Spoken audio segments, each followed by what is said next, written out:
how's it going, everybody? Welcome back to 49ers First Takes, and we're here to talk a little football, this time with the ladies, because I think it's important that the ladies have their say in it as well. I'm all about inclusion.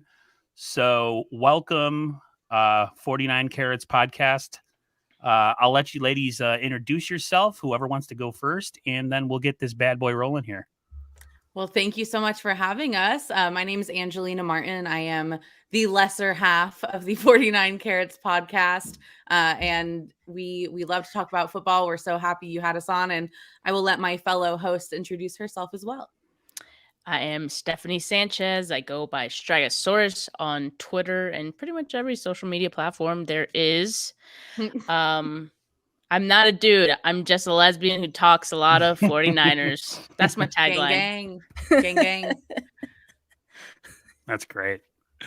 So ladies, I figure we get the giant elephant out of the room. I was talking to you off camera about this, so I figured we just get into it.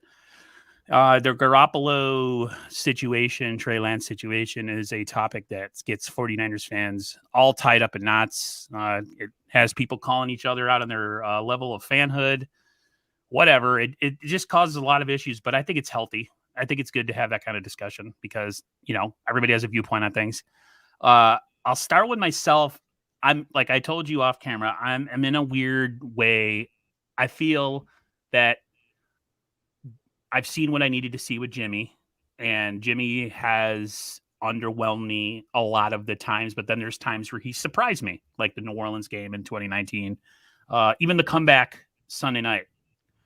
But then there's part of me that is like, okay, we've seen what level he is and what his abilities are. And we have this number 3 overall pick with, he's like a Ferrari. And there's going to come a point in time where the Niners are going to have to make that move. And the only thing I could say is once you make the move, you can't go back. And Jimmy's a good guy and he is a comparable starter. But I feel like at some point, the Niners are going to have to make this move, whether it's sometime this year or next year, and that's going to be like kind of once you cross over that line, it's no going back. So I'm conflicted on it because I want the Niners to win, and I feel like Jimmy gives us the best chance to win, but at the same time, you have this untapped potential that you don't know about. So, what do you ladies think about the situation? How do you honestly feel? I think you hit the nail on the head when you said, once you cross that line, you can't go back. And we actually talked about that line on the podcast. And I think that was after the Eagles game. Was that when we were like starting to kind of question this offense? The thing about it is you said you've seen what you needed to see. And we all know what we're going to see from Jimmy Garoppolo is a lot of short passes. And, that worked great in 2019. Obviously, Kyle Shanahan was able to call the plays that were able to get them to the Super Bowl. But what we've seen so far this season is that Jimmy isn't able to complete those short passes that he usually does right off the bat. And so we're seeing these slow starts to this offense. And when you have a guy that can't really throw more than 20 yards down the field, if you fall behind, it's even harder to catch back up because it's going to take you longer to drive down the field. And especially when, like we saw against the Packers, when you're missing a lot of those short passes early on, like we saw, it's almost, impossible to come back from that. Yeah, I think we're all pretty much on the same page. Like we can all agree that Jimmy's very limited in what he can do. I mean, we saw it firsthand in the game against the Packers, even games that we've won, right? Against Eagles, slow start against the Lions as well. And I was just thinking about this earlier that I feel like it's very conflicting for Jimmy Garoppolo to be the starting quarterback because we know his limits. We know he can only take you so far. But in the same breath, I find myself like defending him and giving him praise for the things that he does well, because there are some things that he does really well. And it's just such a strange place to be. And I wonder if Kyle Shanahan kind of feels the same way. Like, I wonder if he just, at this point, I don't think that Garoppolo is playing bad enough to be benched, right? So, you know, you got to keep sticking with him. But with that, you're going to get what you get with Jimmy Garoppolo, which is right now, as we've seen, the slow starts. Defenses know how to defend him. I expect the Seahawks, which I'm sure we'll talk about, you know, they're probably going to follow what the Packers did, and the Packers did it pretty well, which I don't think is that hard to do. The Packers weren't even a good defense. So that's what's concerning to me. I think at some point, like we've been saying, like it's not going to get better. I don't think. I mean, because we know his limitations. We've seen his best already, and we don't have Mostert, which I think Raheem Mostert kind of masked a lot of the issues that this offense had, and a lot of what they do on offense. Like, sorry, my cat is like begging for attention, of course, but I know all about that. Yeah. She's behind me right now. But I think, like, I mean, you don't have Mostert, so, you know, you're kind of in this tough spot. And also, I think they didn't have Mitchell in this last game, so I think that matters even worse. But the run game dictates a lot of what this offense is able to do. And if they don't have that, then you're in some trouble. Yeah, they are able to do enough to win games. Obviously, we've seen that they almost beat the Packers thanks to that second half comeback. But in games like that, you more often than not, you're going to fall in those close games if you don't have the Aaron Rodgers, you know, if you don't have the Patrick Mahomes that can come in and save the day, which the 49ers don't have that right now. So it's like, if the rest of the season is going to go like this and we don't know how the rest of the season is going to go, why are we wasting valuable development time for Trey Lance? So it's really, you know, a rock and a hard place because do you sacrifice, you know, what you know as a team that could potentially like keep winning, or do you look ahead to next year? Like it's really a rock and a hard place is the best way I can describe it. Yeah. And the Niners, I'll say this, one of my streams I did right before the start of the season. The Niners are a run first team. That's what they are. They are a running team. They pass off the run. Whereas in the 80s into the 90s, they ran off the pass, you know, their pass game set up their run game. With Jimmy's limitations, that shrinks the field. It compresses the field. The Niners are a very horizontal offense with Jimmy.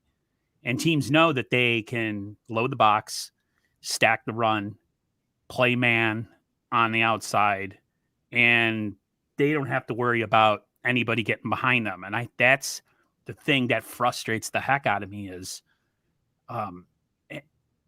it's such everything is so predictable. Kyle's so predictable sometimes with the way he calls plays. It gets me so mad.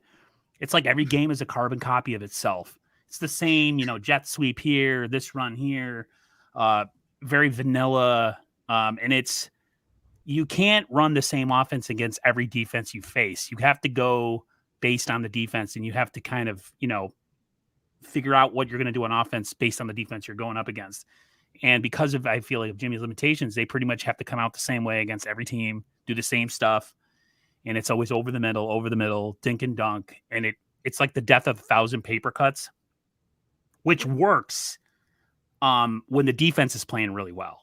Yeah. The fact that our defense this might not be a great year for the defense. I have a feeling it could. I mean, this vaunted pass rush that everybody talks about, where are they? Like, what's going on? Like, other than Bosa having a couple individual stats, we've seen nothing from that defense. They look slow and behind, and like the safety position, I think, is pretty good for the most part. I will give them props, and I love Azeez Al-Shaair. I love Fred. I love Dre. But like this whole talk about the defensive line and nothing's happening. So maybe you're not going to have that great defense to bail you out. So like, you're right. When you don't have that Aaron Rodgers or that Mahomes quarterback, and you have this like stagnant, slow offense, it's not enough. Like something's got to change. And whether that means bringing in Trey to make the defense respect different things. I don't know if you ladies caught it on the Sunday night broadcast, but Chris Collinsworth said, it was a run by somebody up the right sideline. It might have been Debo, and he's like, "Man, if Trey Lance was in right now, he could have took that up the left sideline for like a 40-yard gain. There was nobody on that side of the field." I did catch and that. that's what Trey offers. So, Yep. But yeah, once you make that move and go to Trey, I don't think you can go back, and you might lose some people in the locker room. At this point, people say, "Oh, you're going to lose the locker room." It's like, dude, you're going to end up losing more games. And who cares about the locker room? I think You're going to lose the locker room just anyway.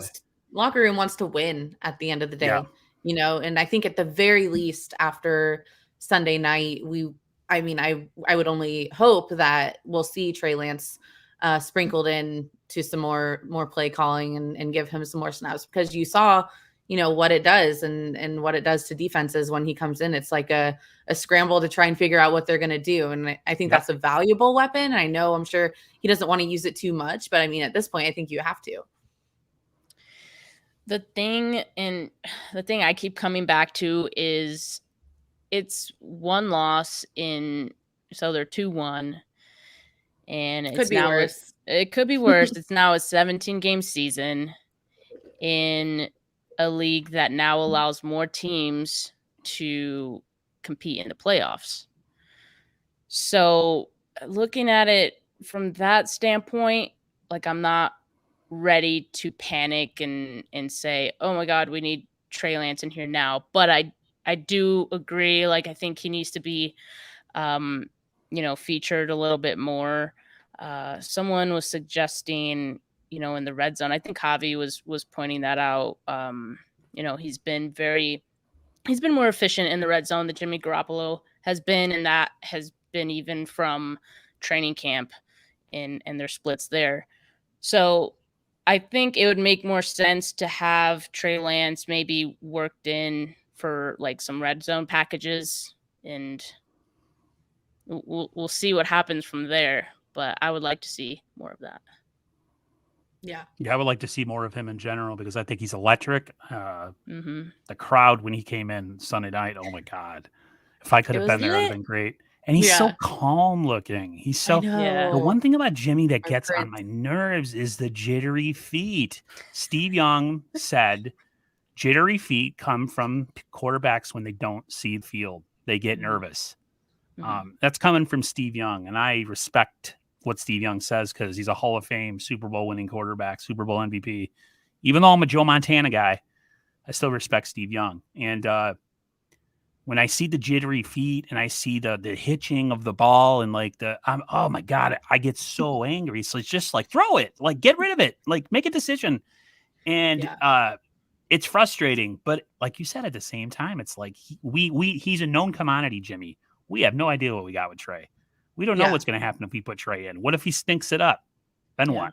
You going to go back to Jimmy? Like, so it's like a fine line the Niners are on right now, both GM, organizational wise, coach. Like, I wouldn't want they make a lot of money, but I wouldn't want the stress. The one thing I will say about Kyle Shanahan, Jim, and John Lynch is I want to see a sense of urgency. I feel like those long contracts got them feeling kind of comfortable. And sometimes I get a little upset and feel like, where's the urgency from this coach and this organization? Like, where is the every game means something, like the old days where it's like the ultimate goal is the Super Bowl. Anything else is a failure. Sometimes I feel like because they got these long contracts, they're like kind of like a laissez-faire about things, and it really gets, not whether that's true or not, I get that vibe. And I'm like, this is year 5, dude. Like, come on now. Enough is enough. Do what you got to do to make the playoffs and get into the Super Bowl. If you got to trade some assets for a corner, do it. Like, the Rams have shown a different way to build a team. And guess what? The Rams are always in the playoffs. Yep. We've been in there one time in the 4 of the 5 years. So, there's more than one way to skin a cat. I no longer believe that it's just the draft that you can build through. It's great that you hit, but the chances of hitting are always low. I mean, most of the Niners' best players are all mid-rounders.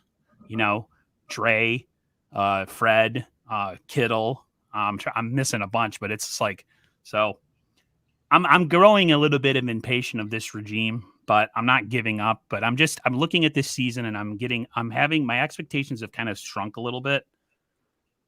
because I'm starting to see some cracks as far as like, the defensive back situation and the running back situation, and we'll see. I'll try not to get too like ahead of myself, but right now I'm just cautiously optimistic, like I said before the season started. So, well, here's the thing. I feel like I did almost feel a sense of urgency from the front office when they traded up to the 3rd overall pick.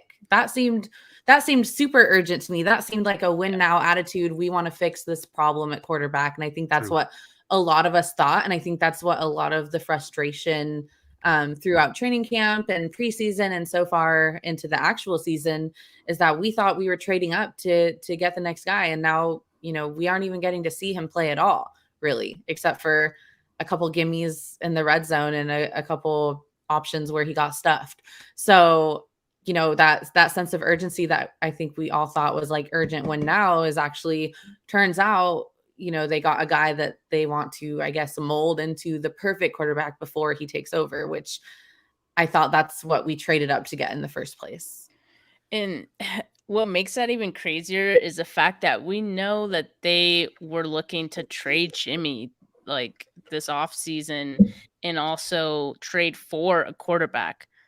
So had that happened, I mean, you'd be playing that new quarterback. I mean, I know it's a different situation because, I mean, we're talking about a rookie here, but yeah, I do feel like the fact that Jimmy stuck around, like it almost feels like they feel they have to play him. And it's like do right by him almost. Yeah, it's like when you stay with someone because like you don't want to hurt their feelings, like I've been on the bad end of that, so yeah, definitely. So have I, so I could say that, but that's almost what it feels like. And I mean, it would be like staying with someone that you don't want to be with anymore, but you bought them a really, really, really expensive engagement ring, and you're like, God, I spent all this money on the engagement ring, like not gonna take it back, so we'll just write it out. That's perfect. Yeah, good analogy. Perfect analogy. Perfect. Thank you. Yeah. Clown Man in the comments. His if you guys ever get a chance, go watch his reaction when Trey Lance got drafted. Dude, oh yeah, okay. Intense. I love he's that. Crazy, but I love it. Was it happy or because I was like that was there was a lot of let's just say there was a lot of expletives, but he was intense. Pretty much like a better F&B Trey Lance. I'm just like, right. That's exactly what I was thinking without the swear words. But like, yeah. Like I was so in there when it happened, and he was he had like a Ric Flair thing going on with the robe, like woo. Oh my God, there's a robe involved. Don't worry, he was clothed. But I was a field gal, so I was like, yay, it's not Mac Jones. That was like my reaction. Yeah, seriously. Mac Jones looks like my uncle. He's just like a tall white guy. Yeah, my uncle's like 6'6", just a skinny white guy. Yeah, ooh, big deal. We have a lot of those in my family too. I'm 6'3", so I'm not skinny though. I have the dad bod. So there you go. I used to be a skinny white guy. Now I'm just a kind of a. Didn't we all used to be whatever. skinny? Hey, but I have an excuse. I'm 42 almost. So when I see young kids, like when I see young kids, like guys that are like half my age, and they're like, I'm like, how are you out of shape already? Oh my God. God. What happened? Right. Like it took me till almost 30 to get this dad bod, so, I put some time in being skinny too. So yeah. You did your like college beer. Yeah. Well, I just like pizza a lot. So, I'm half Sicilian. Okay. So it's like pizza and coffee. We're on the same page. Yeah. 10 out of 10. Stuff. Trying to think where to go here. I have a lot of topics. I feel we should talk about, like I said, the running game. I was of the impression that we had a situation where you just plug anybody in to a Kyle Shanahan system and they work. I think we got our answer Sunday night that that's not the case. We miss Mostert. We definitely miss Elijah Mitchell. I think we missed Jermichael Hasty in it because he's so explosive and quick. Man. The fact that Kyle Juszczyk was like our leading rusher or had the most rushing attempts, man, that was sad. We're just not built that way. That's when I tell people like Jimmy needs to have certain things going around him for him to be successful. Like some people say, well, all quarterbacks need that, but like Jimmy in particular, he kind of needs that strong running game. He's a great play action quarterback. That's the one thing I'll say about Jimmy. But yeah, The running situation right now is dire straits. I was wondering what you ladies were thinking. Did you think it was just going to be a plug and play situation, or did you have a feeling we were going to have some rough sledding? Oh yeah, I've always been the one that's like, why are we drafting running backs? Like Kyle Shanahan could take anyone and turn them into a star. But yeah, we talked about this a little bit on our podcast this week. I didn't think that Trey Sermon looked horrible. I think it was just a matter of opportunities that he was given, and he wasn't given that many opportunities as we saw. So I think, what did he get? Like 10 snaps, 10 I'm not carries? 10 sure. He didn't get carries. it. He Not didn't 10 get a snaps, ton. 10 carries. Yeah. So I don't know. I felt like the play calling was a little bit all over the place. And that was because the Packers were stopping the run game. They knew exactly how to stop Kyle Shanahan's offense. So yeah, I mean, there was no surprise, but I feel like, yeah, definitely, missing our not even our starting running backs, like our our second string, third string, fourth string running backs. I mean, at the end of the day, no matter what position, like that's not a good look. It's not going to end up well for the most part. But it also didn't look good that, I know it was only really his first game, but one of our top draft picks didn't really do anything too exciting. So I know a lot of people like to talk about the draft picks and whether or not Kyle and John Lynch are hitting on those. And so that's just something to look out for, is because if Trey Sermon doesn't work out, then that's just another one bites the dust, Definitely. Yeah, I didn't think in this week 2 game after Elijah Mitchell got hurt, like I didn't think that anyone they signed that week would be able to have like a great game or be featured.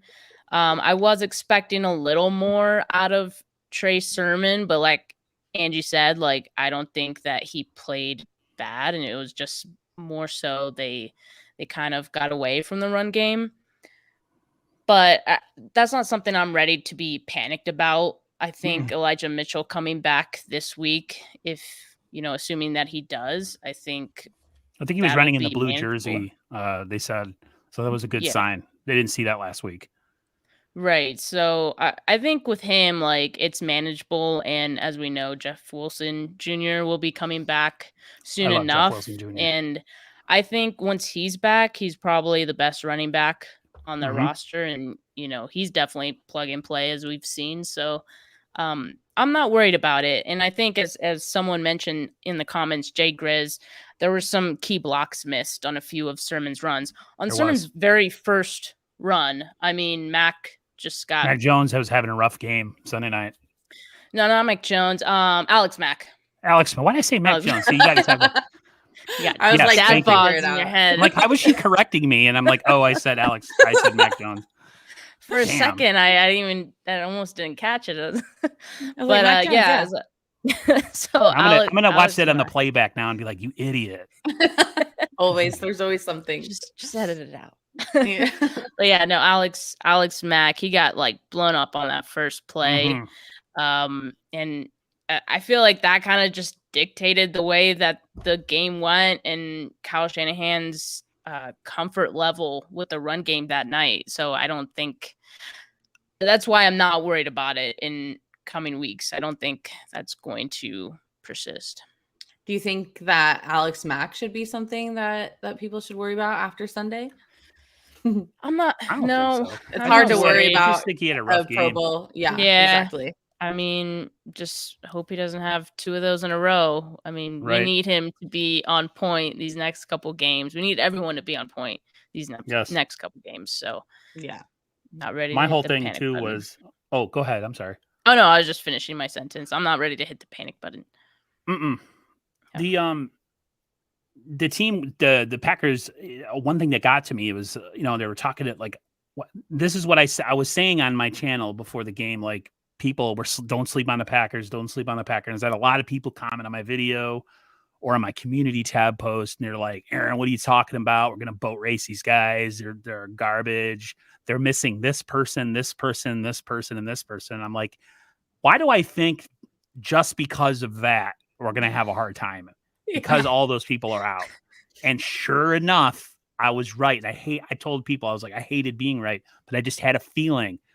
And then you look at the fact that they loaded the box like hardcore. Like they dared Jimmy to throw the ball on Sunday.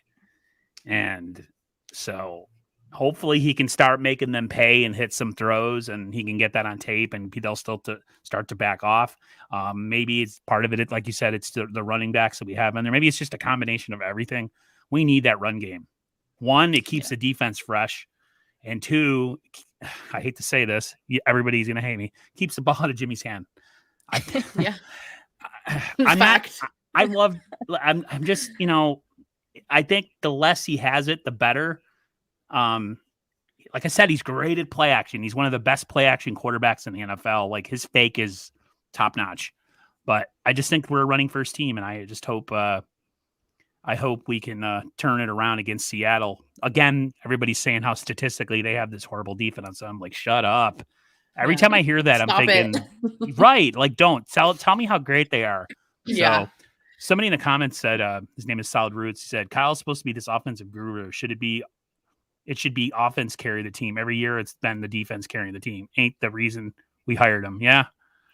We have this offensive guru, like, figure it out, man. Kyle's definitely not off the hook. It's not just Jimmy.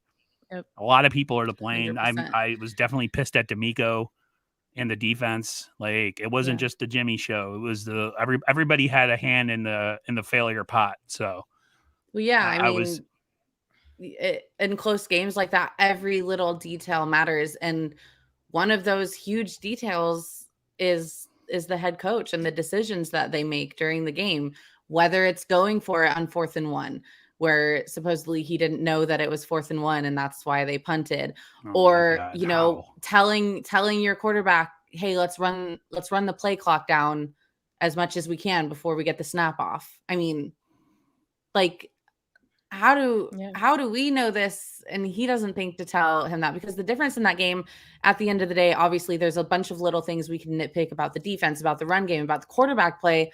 The game came down to 3 seconds left on the clock.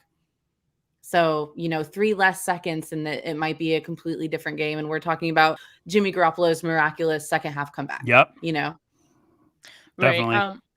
Excuse me.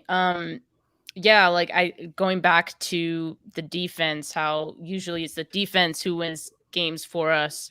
But I feel like Kyle Shanahan leans on the defense a lot. Excuse me, Jesus. And when the defense can't hold up their end of the deal, which, let's be honest, we ask a lot of the defense, and usually they come through. But in those small instances when the defense isn't gonna hold Aaron Rodgers or Russell Wilson, something else has to give. And I think that's where Kyle Shanahan needs to be aggressive. There was, like Angie mentioned, that 4th and 1. That was atrocious. The fact that they didn't go for it. Again, that was Kyle Shanahan saying, our defense has this. And they did. I think after that, I mean, the defense didn't let them score after that, right? If I'm not mistaken. Yeah. But why the defense had already been on the field a lot. That was the 49ers' longest offensive drive, to that point. Because before that, it was a bunch of 3 and outs. They couldn't get anything going. And so the one positive drive that you get, and you're 4th and 1, and you just decide to punt it instead. I mean, well, what's even more shameful is that after the game, he said that he thought Trey Sermon had lost yards on the previous play, and he didn't know it was 4th and 1. So Tommy Huxley wants to know, how do we lose to the slackers? I think Kyle should get more blame for this loss. Yes. Aaron or Tommy, I think everybody had like I said, a hand in this. Jimmy with a slow start, the defense with just, I don't know, man. At the end, that's unacceptable. What happened at the end? Unacceptable. Yeah. I was cursing under my breath. I went to bed. I had turned off the TV so fast because I had to be to work at 5 a.m. that day, the next day, and I was so hot. I'm like, I stayed up and sacrificed sleep for this, and this is how we lose. I was so mad. So yeah, everybody had a hand in it. Tommy, that's how we lost. Everybody failed a little bit. It wasn't just Jimmy. I don't want people to think that I hate Jimmy. I'm not the biggest Jimmy fan. He's just fine. because he's like an Alex Smith to me. That's what I Yeah. see him as. Yeah. He's a game manager. He's a good guy. He's a leader. He's a team first person, but skill wise, he is what he is. He's like a middle relief pitcher. He's just like, he's there. He does his job, but he's not not a a number one superstar. ace throwing Ks on the board. So it is what it is. Hopefully, I'm always excited for the next game. I can't wait. I have the Sunday ticket, so I can't wait to see. I can't wait to see the next game. Yeah, you Tommy said also that. says he can't wait to sleep.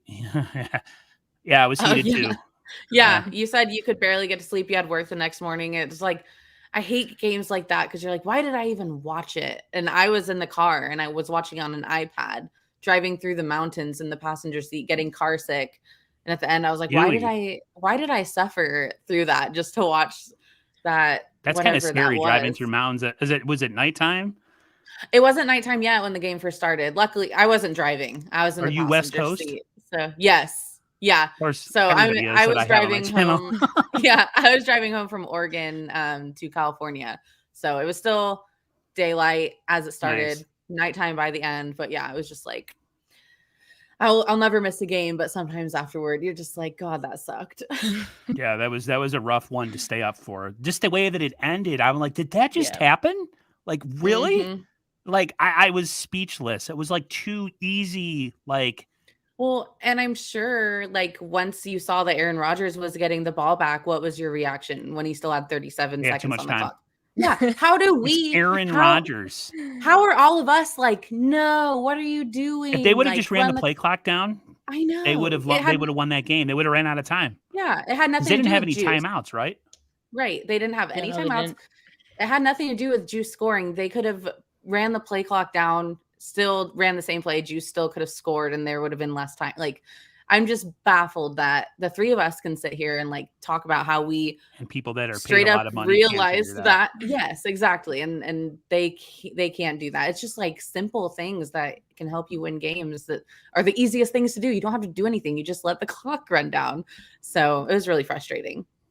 Hey guys, I'm gonna adjust my blinds really quick because these shadows are not favorable for my face. 1 second. Yeah, no problem. Steph's in Colorado. She's in Colorado. Okay, like I said, I'm East Coast, so it's already dark out. Yeah, I got some light, but it's still that nice afternoon glow. She's getting that late afternoon, like, where it's right in your eyes. Hi, Steph. I like your T-shirt, by the way, because 1995. That was my freshman year in high school. Oh, that's how old I am. The back half. 95 was the back half of the year, so I was 15 when they won. Don't age yourself like that. It doesn't matter. If I zoomed in on my eyes, you can see like I just got like my first gray hairs not too long ago because my mom lives in my house because she's a widow and she used to be a hairdresser. So she cuts my hair and she's like, Aaron, I'm like, what? Am I going bald? Because like my hair is like my call to fame, I'm tall and I have hair. Everything else is whatever, but I have hair. And I'm like, oh my God, I'm going bald. My nieces are gonna rip on me. And she goes, no, I found grays. So I'm finally graying. Hopefully the silver fox will bring me good luck and the ladies will start to like me. Yeah. Distinguished look. Congratulations. So hopefully it gets it right here and right here. Maybe I'll finally get some attention. Like, hey, who are you? So, but yeah, so I have no idea where I was going with that, but yeah. So anyways, let's go on to another topic of great concern for me is the cornerback situation. We lost Norman.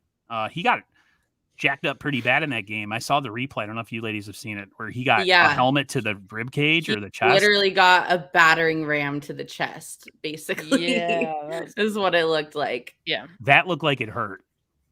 I'm a pretty tough guy, but I probably would have been crying for that. And Steph, do you remember what the deal with him today was? Was he practicing or was he out there? I can't remember. I don't think he did practice. No. Okay, but he wants to play this weekend. That's what I heard. Yes, they're hopeful that he'll play. Yeah, coughing up blood. Just it's just like every single game, another cornerback goes down. Can't be stopped. Yeah, that's one of the biggest pet peeves of mine that if anybody who's watched my channel over the 2 years I've had it, I be and moan about injuries incessantly. Everyone's like, you need to stop panicking. Next man up. Next man up. I'm like, dude, Steve Young said it. Eventually, you run out of players. You run out of good players. You can't next man up everybody. Elite players are elite players for a reason. And that's why when you have them on your team, you're excited that you have a chance. You can't have street free agents in every position and be like, next man up. That's ridiculous. So, like every game, I'm like, get up, like to everybody that I see. When I see Bosa like on his knee for like a half a second, I'm like, oh no, not again. Right. It's freaking ridiculous. I'm like doing all sorts of voodoo on my side, like burning incense, like please. But the cornerback situation's bad. Let me look at the I had this in one of my banners here. The Niners, they signed cornerback Buster Skrine to a 1-year deal, and it looks like they've opened the injured reserve practice windows for cornerback Devontae Harris and defensive lineman Maurice Hurst. So hopefully, possibly, Devontae is on his way. He's a pretty decent player from what I've heard. So between him and Trey Kirkpatrick and Josh Norman and hopefully the guys that are there, hopefully we can find a way to get better against the pass, because every game we've played this year, we've been a little sus against the pass. So, I can't say that about the Eagles. Somebody made a good point about the Eagles. They said we struggled to score 17 and the freaking Cowboys put a 40 burger on them. So they say that's the limitations of Jimmy that did that. Now, I don't know if that's completely all true, but like I looked at that and I was like, you know what? They might have a point there. So yeah, it just seems like every game, like you said, someone's going down. Off topic here. What do you ladies think? You think the Niners should invest another look at their strength and conditioning staff this offseason if this crap continues? I mean, they got to do something about it, right? It's such a loaded question. It's like, I feel like injuries come down to two things that are on completely opposite ends of the spectrum, and that's preparation and chance. Yep. You know, if you're poorly prepared, yes, you will get injured. But then there are so many other cases where, freak injuries are going to happen. We saw last year, a lot of people blamed the turf in New York for a lot of their injuries. So, that has nothing to do with the training staff. So it's really, I personally wouldn't, I think you can look at it, but I don't think you can put all the blame on the training staff. I think it's definitely a question that should be asked, especially after not only the last 2 years, but this is a recurring trend where the 49ers are consistently the most injured team, or one of the most injured teams in the NFL by far, right? So I think you definitely need to look on it, but I don't think it should be like, that should be the immediate reaction that, there's a lot of injuries, let's fire the entire training staff and find new people. I don't know how you look at it. I don't know how you would determine, if there's things you can do differently, because I feel like if you could, they would have already done it. Or at least I hope they would have already done it. So, but honestly, if they haven't done it, that wouldn't surprise me, because they seem to be more reactive than proactive these days. Mm-hmm. Yeah. I mean, I'm no doctor. So, I mean, again, it's hard to know what the real reason for all of these injuries are. I want to say, I mean, we're only on week 3 or 4. Yeah. But I want to say it was worse last year. Mm-hmm. It was just a lot of season-ending injuries. Right. Last year, it was like injuries that it was like, just throw the whole season away. It doesn't count. Like, at this by point. like week 6, I had already given up on the season. Yeah. I don't even care. This year so far, it's really just, I feel like the place where it's impacting the team the most is cornerback. And I mean, granted, that's a really important, the secondary is so important when your pass rush is struggling to put pressure on the quarterback. So it's like just a domino effect, I feel, that we're just seeing the repercussions of with all these cornerback injuries specifically. Yeah. Well, let's knock on wood, because I know. Let's just there's still a lot of season left. So let's make sure we're not jinxing ourselves here.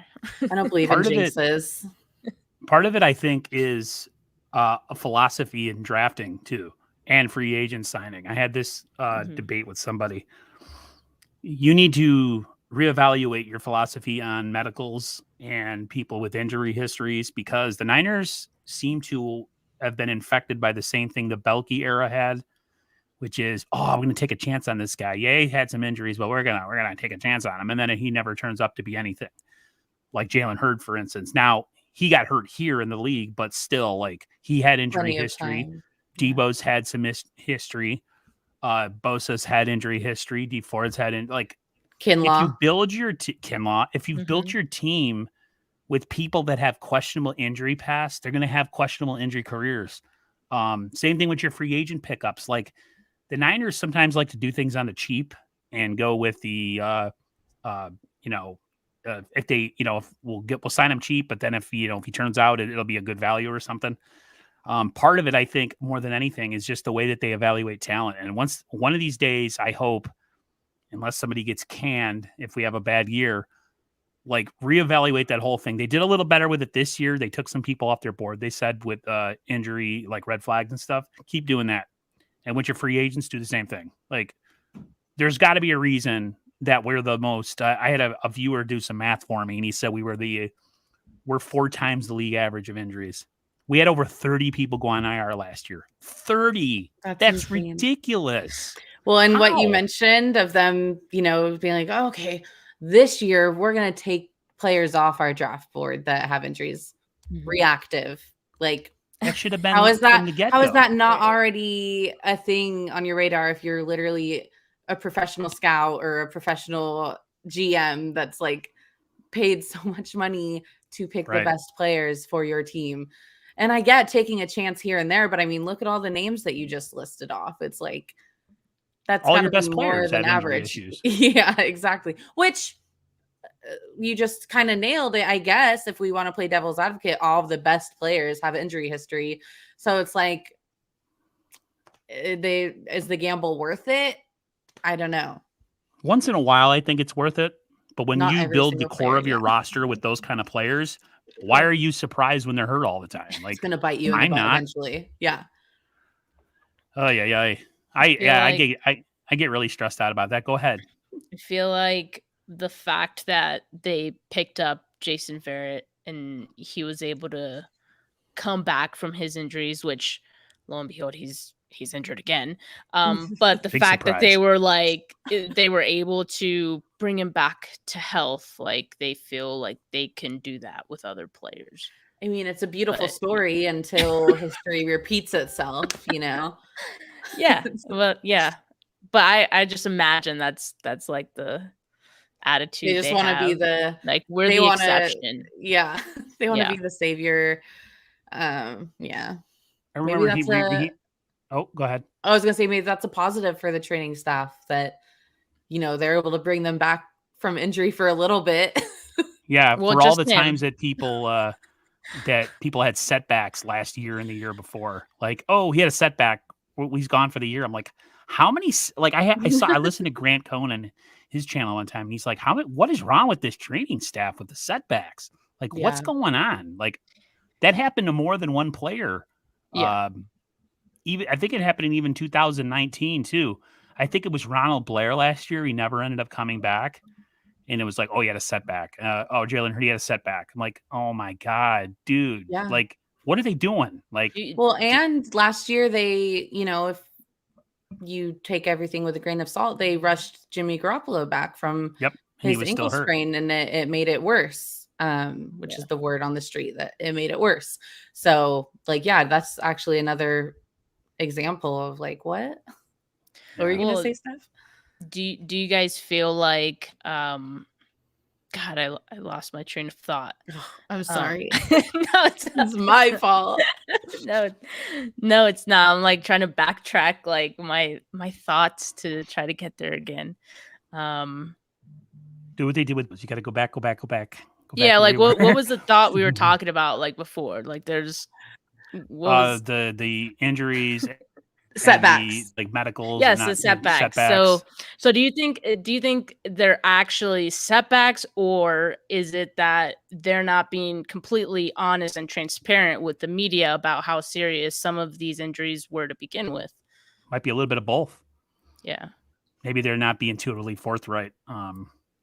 That's the one thing sometimes about the NFL. There's this like, I'm only going to tell the media so much kind of thing. It's like Well, this little because Belichick has that too. Like you don't Mhm. you need to know what you need to know, and you don't need to know anymore. And it's like, okay, whatever. what the media knows, your opponent knows Yep. too. Yeah. So, it That's a all good kind of point. plays into the big scheme of things. So I could definitely see that playing into that factor, like the not being forthright, and because I don't know if it would be an advantage, but to keep your injuries on the down low might be. I don't know. You guys might be able to answer that better than I can. What is your lady's time frame? Do you have to be gone or off by a certain time? I don't want to keep No. somebody from anything. Good. No, I literally have no life. Like, don't worry about me. I don't. I work. I got out of work early today at like 12:30, so I've been home all day. I went and Nice. cut my lawn. I'm going to be aerating my lawn on Friday. I'm a weird lawn guy. Just doing should have things. Yeah, I'm gonna do. Yeah, I got my tractor. My brother, he built this. I bought this aerator attachment, and I can't put stuff together to save my life. I'm not a real man. I'm not good at that kind of stuff. Like I look at like diagrams and stuff, and I'm just like, this sucks. Like I don't understand this. When it comes to electronics and stuff, sometimes I'm better. But when it comes to like screws and bolts and stuff, so he put it together for me. I can't wait to test it on Friday. But yeah. So you're gonna aerate your lawn. I'm aerating my front and back lawn, and then I'm overseeding it. I don't even know what that is, or what it's where you aerator poke is, holes so. in it. And it pulls up those little turd thingies. Yeah. It's good for Yeah. nutrients and sunlight, and you overseed your lawn in the fall so that your lawn in the spring looks really full and lush. Because the more full and lush your lawn is, the less weed agents you have to put on it. Because a full lawn chokes out weeds. A light lawn, yeah, I know it's pretty nerdy. My brother's like, "You're ridiculous." I'm totally a nerd for that stuff. I watch lawn videos all the time. Hey, People are like, "What are you watching on YouTube?" If I had a lawn, I mean, we do have a lawn, but my condo people pay for lawn people to come do it. So Right. I'd be super into it if it was like my thing, Plus, I have a tractor now, so I got to use it for something. Yeah. I got to look like a man. Yeah. One of the things I wanted to ask you, ladies, is what's your take on the draft pick misses that we seem to be having this year and in recent years too? I mean, Aaron Banks not playing, the corner. I'm missing his name right now. What's that? Ambry Thomas. Ambry Thomas not playing. Trey Lance not really playing. So this is not a really good look, I think. It's weird. They hit so good in the later rounds, but like we know we were talking about how they don't have any picks in like the first round or whatever. It's like, get rid of your second rounders and third rounders too, because you seem to suck in all those rounds. What is your take on that? Like, that's like why I think that the Rams game plan makes sense. And that's why I think that the 49ers overvalue these draft picks. They do. Because really, like, try and think, Brandon Ayuk isn't even really playing this year. And that was like our draft steal last 2 years ago, So it's like kind of, I think people need to be talking about it more. I think it's not talked about enough. No, it's not. I don't know if it's John Lynch. Like, I don't know if it's him. I don't know if it's Kyle, but like, I completely agree with you that there's a lot of draft picks that aren't hitting, and it's the higher picks, and it's a little concerning. Like, I'm concerned. That's the future of your team. When you build the team, hitting on draft picks matters, especially the early rounder guys. Yeah. And if you're missing, they miss in bunches sometimes. And it's John Lynch is such a likable guy, Oh, yeah. He's handsome. He's got a square jaw. Handsome. He's a Hall of Famer. Like, he's charismatic, but like, is he the best person for this job? I don't know. Maybe he's gonna go and they'll have Peters or whatever his name is take over. Yeah. I've always been more of a fan of his anyways. Than I have been like you said, Lynch is he's a great mouthpiece. He's so likable. But I think some of his inexperience showed in his first year when he drafted Solomon Thomas, and he could have had a future Hall of Fame quarterback. And then we traded back up to get the injured rocket missile, who he never squared up and made a tackle. He would just like chuck his body into people. Reuben Foster. Oh, he's in the blue tent. Like every game he was in the blue tent. I told my brother, I said, this is ridiculous. Every game, blue tent. Yeah. And that just goes to show how long this trend has continued. Mm-hmm. And I mean, you also have to factor in trading DeForest Buckner. Like, was that they made the wrong move on that one? Yeah. So, and I know that's a hot topic, level of contention for a lot of fans, but I think, I think not enough emphasis is being placed on this topic that we're talking about right now, the draft picks. I mean, Trey Sermon just got his first reps basically week 3. I mean, I think it was shocking when he was not even active for week 1. Ridiculous. I mean, what does that say? I mean, so I think that this topic isn't getting enough pressure from fans. I think the head coaching overall isn't getting enough pressure from fans. I think a lot of people are taking a lot of their frustrations out on the quarterback when there's really a lot of different things that fans should and, could be frustrated with.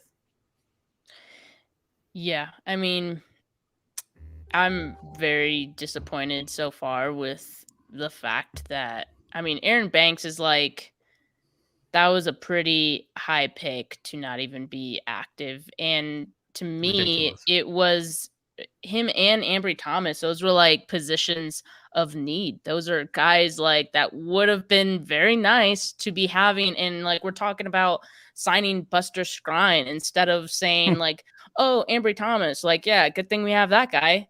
We can't even say that because he hasn't been good. And that's just alarming. And it's even more alarming. And I guess like in a way it's saved their butts. The fact that like the 5th round picks, the mid-range picks have panned out so far and are outplaying the guys that you used your earlier picks on. That's sad. Which is why we should just trade them all away, trade all the draft picks away, sign all the players that are good. That's what I do in Madden. I just trade all my picks. When I used to play it, the game's garbage, but when I used to play Madden, I would like take all my draft picks and I would sign like a top corner or a wide receiver or whatever. Or I'd upload oh yeah, dude, I'd win the Super Bowl every year in Madden, no matter who my team was. I did it with Tim Rattay as quarterback. So the NFL, Madden. Same thing. Completely the same. I have a question in the comments. Before we move on, while we were talking about this, I had a tinfoil hat moment, but I wanted to be sure to give my level-headed analysis before I said my tinfoil hat comment, just in case it's too out there. So no one, get mad at me. Do you think that some of these picks that have been inactive or just not really involved, aside from Ayuk, because I think they're trying to get him involved again. Do you think those were more John Lynch's picks and Kyle Shanahan is maybe not playing them to to have John Lynch look bad and maybe have his job be on the line? I know. That's like who would do that, right? But like, I don't know. Grant Cohn seems to think that Kyle falls in and out of love with people. Like he gets real high on draft pick, and then they draft him, and then he doesn't like him anymore. Like Kyle's really he's really prickly. Very concerning if that were the case. Go ahead. How do you do that? I'm gonna put on my tinfoil hat really quick, and I feel like you're on the right track, Steph. I like the idea of some of these guys of John Lynch being really high on some of these guys and Kyle Shanahan maybe not being as high. And maybe it's like an ego thing where he's like, it's like a pissing contest. Yeah. So like, I feel like I could have half a tinfoil hat. You could have half a tinfoil hat. And like together we could come up with some kind of theory here. I'll have the toxin doctor face thing for all the injuries. The one with the big hook nose. Yeah. Yes. But yeah, I mean, I don't know. Because I feel like Kyle Shanahan, like I feel like we're starting to see he has a big ego, even though it's not Gigantic. always like front facing. I think it's ugly. Yeah. Well, I was talking the other night how I'm afraid of him. Like, Of Kyle Shanahan. yeah, like I feel like I don't know. Do you get serial killer vibes from him? No, I just like he can be really like condescending and like sarcastic and like Yeah, he's which kind I of a love. prick. Oh, we were sometimes. talking the about same how way. we Yeah. were talking about how like, you know, he's scary, like he would make someone cry, or like he's just really like a as lot a of tough love. reporter, and I've been in that press room with him, and I didn't ask him a question, but I asked some of the players. Probably didn't ask him a question because I'm a little afraid of him, but like I'd be terrified to ask him a stupid question, you know, or like a question that he thought was dumb because he's going to give you a snide remark. So I can only imagine. I don't know if that same attitude transfers over to his players. It's not fun. They to say play he's for really someone honest like with his that. players. That you Yeah. know, he'll tell a guy straight up, like, "Listen, you're not performing," or I don't know if he would Exactly. tell a guy, Which "You I think suck." that's fine. Yeah. Yeah. I mean, Yeah. like, there's a fine line there, right? Like, I think it's fine to say, like, hey, like, we need to talk. Like, you're not playing all that well. But, like, I don't know. Like, what happened with Ayuk and Sermon being inactive? Well, Sermon being inactive the first game, and then Ayuk disappearing, like, the first game. Right. I Might as feel well have like, been inactive. right. I don't know. I feel like that was extreme. But I mean, I don't know. Maybe it did work. It Someone told definitely us to didn't take work with the- Pettis. Someone said take the hats off. The tinfoil Yeah, hats. I know. You're right. Oh, I You're gotta I tell- right. thought they were talking about your guys' hats. So I was like, oh. No. Yeah, I was like, no. "No, you don't want to see that. I have a really big forehead." No, So. yeah. I wanted to hit some of these kinds. The Sentinel said, "Why can't Kyle take the pressure off D'Amico Ryans by going all in on high scoring offense with Trey Lance as a major We don't focal know if it's point?" going to be high scoring. Yeah, you don't. You really don't at this point. You like Luke to Luna think says just we because should of his arm power. right, but he's still a rookie. Yeah. The defense could throw something at him he hasn't seen before, and then he throws a couple picks, and then what? You gonna, hey Jim, you want to come back in, save our Yeah. ass? Like, no, I don't think please. God, yeah, that would suck. Here's here. Luke Luna says we need to start quick this week. I agree with him. He says we're going to. I hope so. He said, let's take off the hat guys. I think John Lynch and Kyle are hand in hand in drafting these guys. What they need and how they would use them. They both care about this team and need players to do well. I don't think there's any like dissension, if that's the word, between the two. But Kyle, like I said, I think Kyle falls in and out of love with players really quickly. I think draft picks have no promise on this team. I feel like you play better, you start. That happened with Trent Sherfield. Yeah. Straight up, he looked fantastic in the preseason and in training camp. So he got the rub, as they would say. But I don't know, man. Like, it's just never a good look when your draft picks aren't playing. It doesn't. It does look really, especially when they're so high and they're and especially when it's in a position of need, because then there's no excuse of like, oh, like we're already set there, you know? Yeah. So if they are working hand in hand to draft these guys, they're not doing a very good job at it. Yeah. I mean, either way, the early round picks. Concerning. Yeah. Yeah. Man, all these topics you could go around in a circle forever and just like it's like, well, they're good, but they're bad. But what's your impression of D'Amico Ryan? I have been a little bit unimpressed. I haven't been too impressed with D'Amico. I think he has a tall order. I think he has an extremely tall order. You know, his defense is going to be on the hot seat most of these games because the offense isn't a high scoring offense. So it's going to be just like what we saw in 2019, where we need the defense to step up and carry us through the season. But unfortunately, we have a brand new, inexperienced offensive coordinator who, you know, has a really big ask of him, and it's his first time ever doing this. So, I mean, you could go back again. Is this the best decision to hire someone for this position who's never had experience doing this before? Like, I don't know, but I know wasn't also, a fan of it personally. Yeah, people were calling for Robert Saleh's head at some point, and then he became, I was, you know, the saving grace of the San Francisco 49ers. So as concerning as Sunday was, I think it was a learning experience for him, hopefully. I hope so. Yeah, I mean, I think we figured there would be some growing pains with D'Amico Ryan, so I'm not, again, like I'm not ready to panic on him.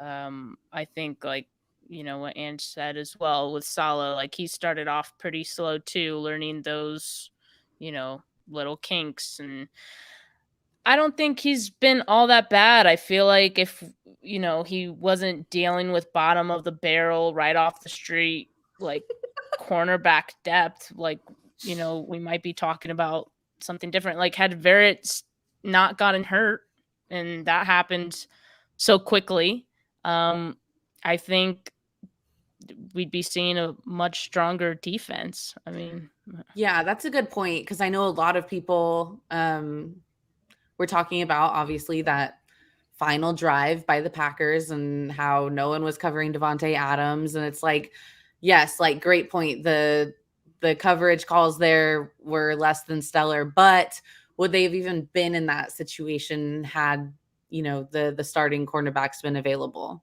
or one of them, I guess, because Mosley was out there. But yeah, and I do want to point out that Kyle Shanahan confirmed that was the right call they wanted to go with. Just that I think I don't know if the players he said something like the technique was wrong. I don't know if they played Somebody inside. was out of position on that one pass. I don't know if it was Andrew Thomas that was out of position. I have to go look at the quote, but it was the correct coverage. Yeah, it was. Yeah, basically. I mean, which is nice. I mean, at least he's, defending him in that case. But I don't know. I'm not too worried. I like that he's more aggressive. Like I like that he's been doing like corner blitzes and just having more exotic looks. But I think against the Packers, like I saw some of those get, picked up, and when that happens, well, we don't have anything else, right? Like you kind of used all your resources on that, but I don't know. I'm not worried, but we'll see. No, I'm not worried. That being said, everything, I'm not worried yet. That being said, I am really worried about the next two games, just because, like, I think I mean, come on, both of these teams, Seahawks and the Cardinals, have really good receivers. I think even if Verrett was healthy, I'd be worried about these games. So now not a real big guy, Verrett, size wise. Yeah, but I mean, he covers really well. Yeah, he's a really good corner. And I don't know, so I'm just like I'm nervous. Yeah, I think DK's gonna have a good time this week. That is a big man. Yeah, that is a large human. And I think so. We saw Aaron Rodgers pick on Lenore, and as good as Lenore has looked, for a rookie, he's gonna make those rookie mistakes and leave it to a quarterback as good as Aaron Rodgers, to the reigning MVP. Yeah, to expose any of future your flaws. Hall of Famer. And I expect Russell Wilson to pick on him as well. So it's going to be a long game, I think. Yeah, I agree with Jose. No run game, we were screwed. End of story. I agree with that. When Jimmy G is your quarterback, 100%. That's a fact. Unfortunately, and I'm not, again, because I know Luke Luna. He's a Jimmy fan, and I've turned a new leaf with Luke Luna on the comments, because I was always just like anti-Jimmy, and he's made me see the light as far as Jimmy being the right guy for the job. Yeah, no, 100%. And I agree with a lot of that, but we have to be honest of Jimmy's limitations. He is a limited quarterback, skill wise, arm wise. He is what he is. He's a known commodity. He's been in the league 8 years now. He's not going to get better. Like, he's not going to all of a sudden have a cannon arm and be able to tear apart defense. He is what he is. He works best when he has a really strong run game. Play action game's hot, and the defense is playing well. He's kind of he has to have kind of like the perfect storm working. Luke said that he thinks Kyle is overbearing. Sometimes I do think so, but in the end, when you get $27 million paid to you, too bad. Like, be a Well, man, suck it up, and deal with it. Because I've that had hard was bosses at jobs too, and I'm still here. You know, Mhm. I didn't. yeah. I just remember in 2019 in the playoffs, I don't remember. It was like some reporter from a different state that doesn't even cover the 49ers, but he said that Kyle Shanahan has turned his quarterback into a $27 million handoff machine, and he's completely obliterating his opponents with it. And it's like, that's what it is. It is what it is. You have to accept it and you have to learn ways to win with it. And they did that in 2019. Last year doesn't count because there were so Yeah, many last year was injuries. just like a blip on the And crap this year, radar. I mean, this year, if they can't figure that out again, then there's no point in running with this offense. Right. I thought it was interesting today, like how Jimmy Garoppolo was asked. I forget the question, but he pretty much said like, no, like I pretty much just do what plays are called for me. I think the question was That was what something Luke said like, in the comments. oh, okay, yeah. Did we He talk just about says that? that I just run the plays that are called.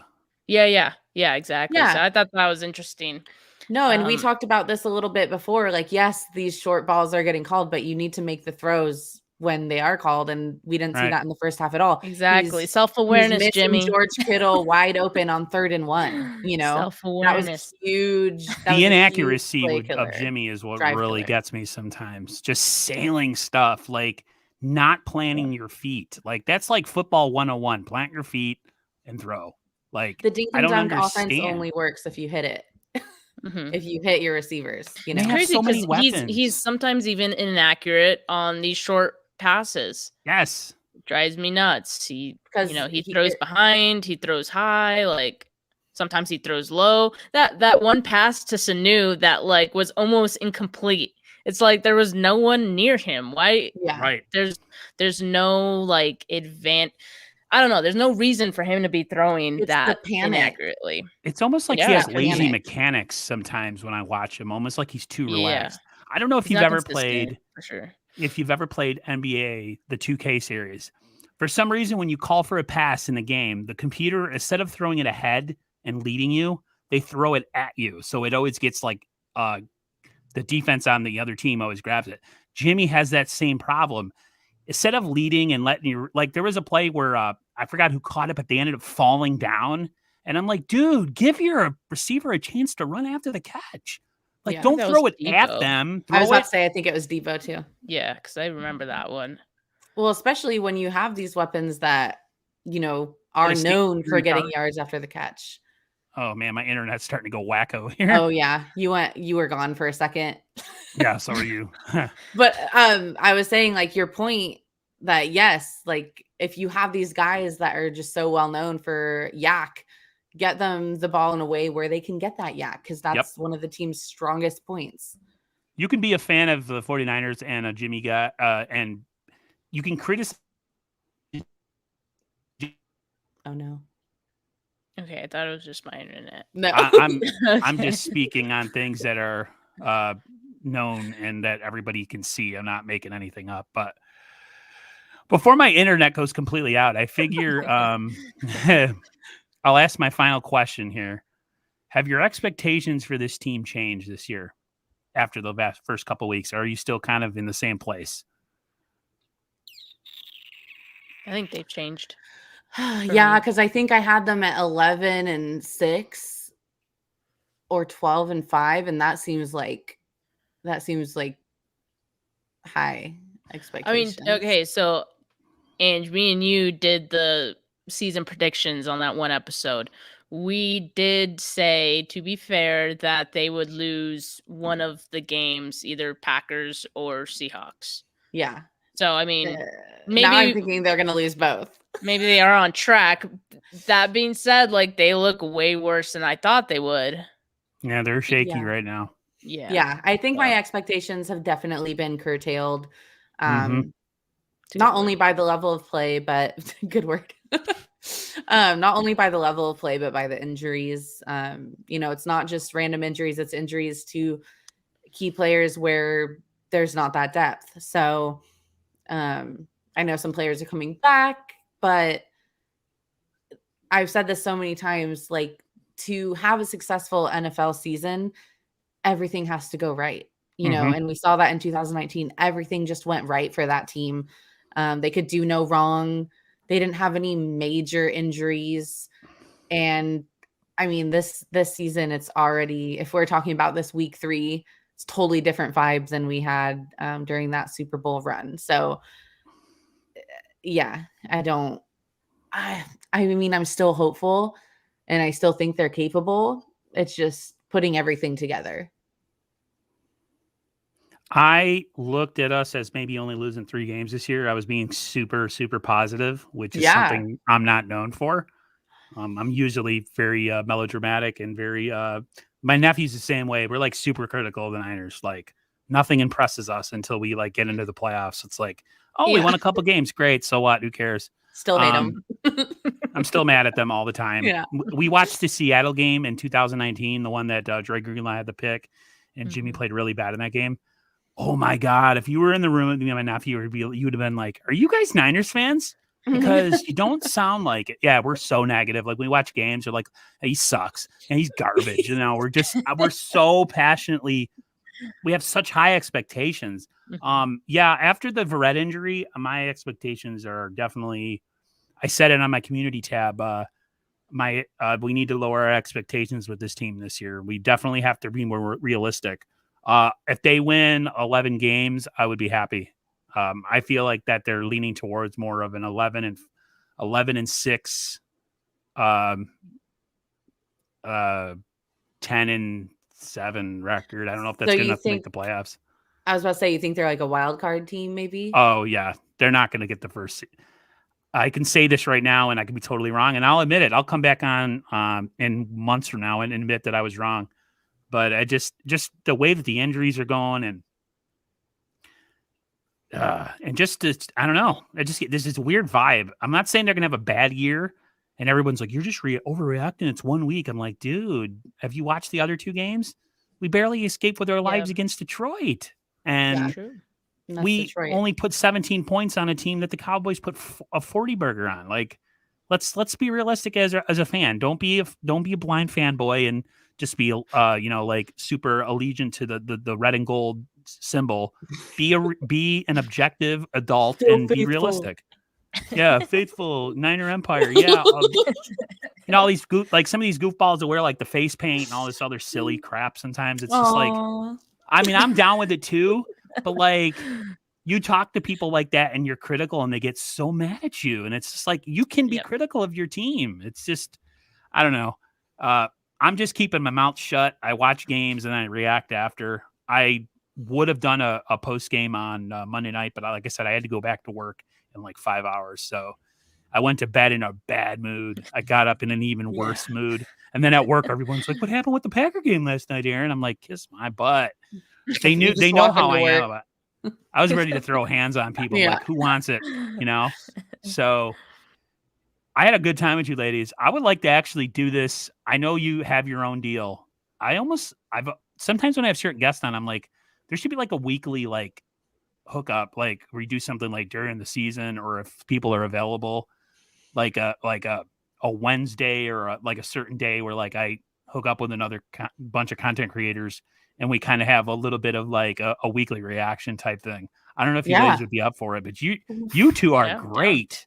You know your stuff. Like, I'm impressed. And I'm not just saying that to be nice. Oh, they're ladies. I got to say that to no. Like, I like articulate, smart, well-spoken. Yeah, it's good stuff. I had a good time. We would love to come back. This was fun. Yeah, for sure. We got to get like a nickname for it. It would have to be like a first carat or 49 takes or something like that. We'll think about 49 takes. That's kind of swaggy. That would be very swaggy. And then we have to give 49 takes. Yeah. That would be a really long video. Yeah. I have to make sure I wasn't working the next day. I come into work, they'd be like, "What is wrong with you? You hungover?" No, I had 49 takes. Like,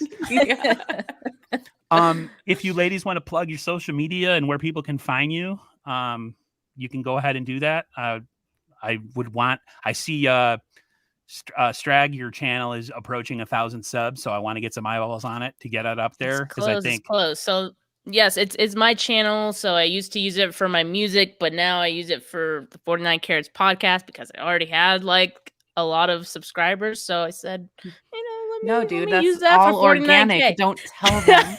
It's all organic. Yeah, we have 800 subscribers. But no, we could have plenty more. So if you guys enjoyed our chat here, check us out on Stragosaurus on YouTube. But on Twitter and pretty much, well, on Twitter we're 49K Pod, and you can find us on Spotify, Apple Podcasts, Google Podcasts, everywhere you enjoy your podcasts, basically. Yeah. And we go live a lot. We go live every week. So if you follow us on Twitter or at the Stragosaurus YouTube channel, you can find all of our content there. And Steph does a really good job editing clips from our lives and stuff, for little snippets. So there's all kinds of content on there and on our Twitter account. So follow along if you dare. And these are our Twitter accounts down below right here. Yep. Yeah. So right Angie, you said you were actually you're part of the media press, something like that. Yeah. I'm a reporter for the newspaper here in Turlock, California. It's called the Turlock Journal. So yeah, I am able to get press passes to games and go in the press box, and yeah, I definitely take advantage of it. So. That's great. VIP. That's so cool. it's really cool. When I was coming out of high school in the late 90s, if I would have known that communications would have been a big thing and like it would have turned into like podcasting and this like what I'm doing now, I would have tried to have grown like an empire like on YouTube and on other social media accounts and had made that my career. Because when I hear like people like are part of the media or I went to school for communications, and I'm like, there's a guy I had on my channel. His name was Squabo Says. He's a Seattle fan. He's a young guy. He's doing stuff on the news. He reports, does reports on the sideline of games. I'm so happy for him because if I could be young again, that's what I would have done. Like, it's great. That's great. Like, I'm stoked for you that you get to do that. Oh, thank you. Well, and the cool thing about it is like, look at the three of us. Like, we just literally, all we had to do was get a microphone, plug it into our laptop, and here we are. So anyone can do it. You can build anything. I know people that have started their own podcasts, got credentialed through their podcast to cover Niner games. So really, like, if you want it, you can build it. Definitely. Even when you sound like Ray Romano, people still come to your channel. I'm glad you didn't say that at the beginning, because I would have thought about it. No, I've had people tell me you have like a Kermit vibe, a Ray Romano. No, I actually, when you first started going, I was like, he's got a really nice like radio voice. Like, because you know what it is? Hard. It's because it's a little off-putting that it's like a Howard Stern. My friend always said I sounded like Howard Stern, like, hey, what's going on back there? I'm not creepy like Howard or how he used to be, but I'm just, he's like, you should do radio. I've had other people tell me, because my voice is the way that it is, I don't have a really soft, pleasant voice. I have kind of a nasally kind of, I can't say it's deep. My brother's got a deep voice, but it catches your attention. Like, it's listenable. Like, it's a good, like, you like I appreciate that. To it. Yeah. Anytime. I had a great time with you ladies. I'll definitely keep in contact. Do you have an Instagram or anything like that? You know what? No, we need to get on that. Because we don't have a podcast. We do have the handle, Instagram, but we do. I don't like bothering people on their personal accounts. I usually only do it if like they have like, because it's kind of weird, especially if people have like significant others. But like, who's this guy? No. So no. I'm like, can you follow me? Please follow me. I'm 49ers First Takes on Twitter, but I do post or Instagram, but I do post stuff like about my nieces and my family and stuff. Or if I'm being and moaning about something in life, like, I got to go to work on Monday or something. We're all friends. Yeah. But yeah, I definitely keep in contact with you guys on Twitter, because I've wanted to do this with other people, but a lot of people kind of, their own channel, they're trying to build it, especially if they hadn't hit a 1K subs. But I've always wanted to do something where, like, even if it's bi-weekly or, every 3 weeks or something, because I know everybody's got schedules and stuff. I would love to do something like that. Because you make it easy. And I'll even go on your channel if you want. Like, it doesn't have to be. It doesn't have to be on here. I had a good time. Yeah. Thank you so much for having us. It was good. I enjoyed it. I learned something new. And I'm glad I had you two on here. I thank you very much for coming on. And until the next time, you ladies have a great night. And everybody in the comments, thank you for popping in. Thank you, Luke Luna, for the super sticker to send me off with a $1.49. Appreciate it. And Nice. Until next time, everyone, stay safe and healthy. And remember, go Niners. See you, ladies. Peace.